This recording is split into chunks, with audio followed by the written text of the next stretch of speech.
जीवंत 140 करोड़ लोगों का आत्मविश्वास है कि हम अपने देश को भी आगे चल के एक बहुत महान राष्ट्र फिर एक बार बनाएंगे, जो हमारे इतिहास में, जो हमारे विरासत में, जो हमारी सांस्कृतिक धरोहर रही है, उसका भी हम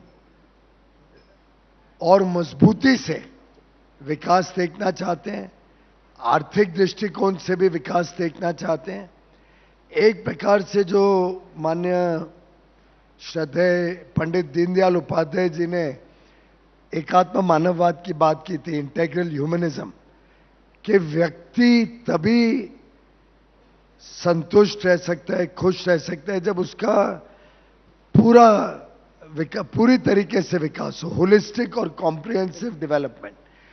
सिर्फ पैसा कमा लेना या सिर्फ धार्मिक विषयों की चिंता करना, सिर्फ सांस्कृतिक विषयों की चिंता करना यूनी डायमेंशनल नहीं है। व्यक्ति मल्टी डायमेंशनल विकास जब होगा व्यक्ति का, तभी भारत का विकास होगा। और मुझे लगता है 140 करोड़ भारतवासियों ने तय कर लिया है कि भारत में विकास भी हो और भारत की विरासत भी और मजबूत हो।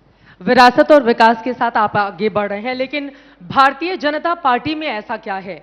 अभी 2 दिन पहले दिल्ली के रिजल्ट आए, 26 सालों के बाद वहां पर भारतीय जनता पार्टी की सरकार बनी। और 2018 में ऐसा था जब 21 राज्यों में बीजेपी और एनडीए की सरकार थी, और मौजूदा वक्त में एक बार फिर से आप लोग उसी 21 के आंकड़े को छू चुके हैं। तो बीजेपी के अंदर ऐसा क्या है कि लगातार 3 बार न सिर्फ केंद्र में इस पार्टी ने हैट्रिक लगाई, बल्कि देश के 21 राज्यों में बीजेपी एनडीए की सरकार मजबूती से बनी हुई है? मेरा मानना है कि अगर इस पूरे विषय को एक शब्द में जवाब देना हो तो वो होगा विश्वास। आज भारत के लोगों में प्रधानमंत्री नरेंद्र मोदी जी और भारतीय जनता पार्टी की विचारधारा पर विश्वास है कि राष्ट्र हित सर्वोपरि रहेगा।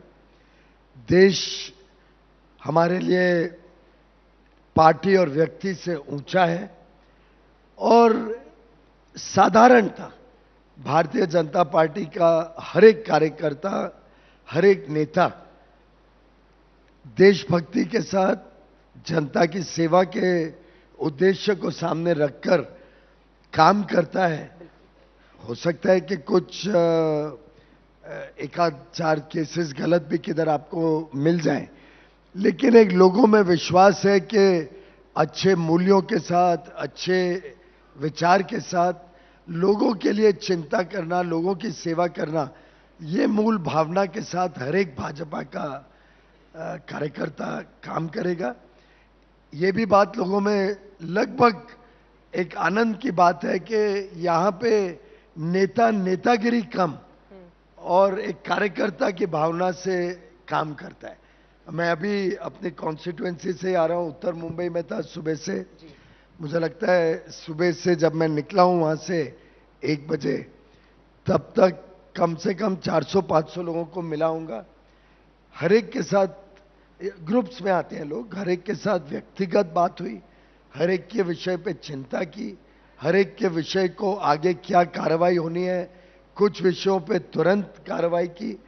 एक ये जो आत्मीयता का संबंध है जो हमारे जनप्रतिनिधि और जनता के बीच बना है, वर्षों से बन रहा है, और प्रधानमंत्री मोदी जी, माननीय अमित भाई शाह के नेतृत्व में जो पार्टी और पार्टी के कार्यकर्ता और जनता के बीच का संवाद, जनता के बीच का रिश्ता और मजबूत हुआ है, उसी के कारण आज जनता में लोकप्रियता प्रधानमंत्री जी की बढ़ते ही जा रही है।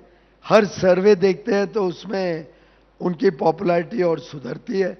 आज विश्व के सबसे लोकप्रिय नेता 10 वर्ष तक बनना लगातार, ये कोई साधारण उपलब्धि नहीं है।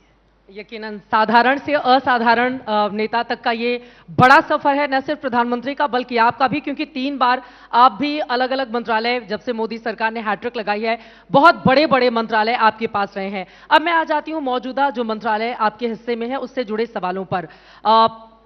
जब से राष्ट्रपति ट्रंप बने हैं अमेरिका के, लगातार टैरिफ को लेकर हिंदुस्तान को वो आंखें दिखा रहे हैं, जिसके बाद जो भारत का उद्योग जगत है वो डरा हुआ है।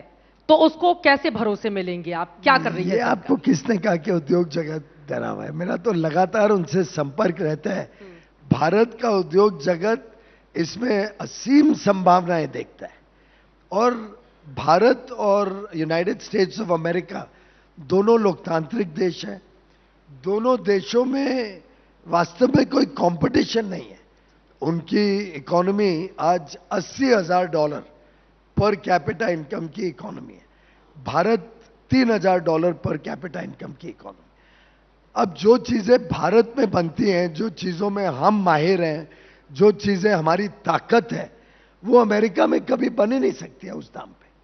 और जो अमेरिका से हमें मिल सकता है वो आज भारत में नहीं है, चाहे वो मॉडर्न टेक्नोलॉजी हो, आर्टिफिशियल इंटेलिजेंस की नई सोच हो, अनुसंधान हो, चाहे वो डिफेंस कैपेबिलिटीज हो। तो हम दोनों स्पर्धा में नहीं है, हम दोनों एक दूसरे को कॉम्प्लीमेंट करते हैं। हम दोनों एक दूसरे के साथ मिलके फोर्स मल्टीप्लायर बनते हैं। जो माननीय प्रधानमंत्री जी ने भी वहां पे कहा कि मागा plus मीगा, make America great again and make India great again, जो हमारा संकल्प है, ये दोनों मिलके एक मेगा पार्टनरशिप फॉर प्रोस्पेरिटी बनते हैं। और मैं समझता हूं वास्तव में अमेरिकन बिजनेस हो, भारतीय बिजनेस हो, अमेरिकन लोग हो, भारत के लोग हो, हम दोनों के आपसी संबंध इतने अटूट हैं, इतने मजबूत हैं कि हम तो इसमें अपार असीम संभावनाएं देख रहे हैं, खोज रहे हैं। और मेरा तो लगातार मिलना जुलना रहता है वहां के उद्योग जगत के लोगों से। तो everybody is very bullish, everybody is very buoyant, everybody is very confident.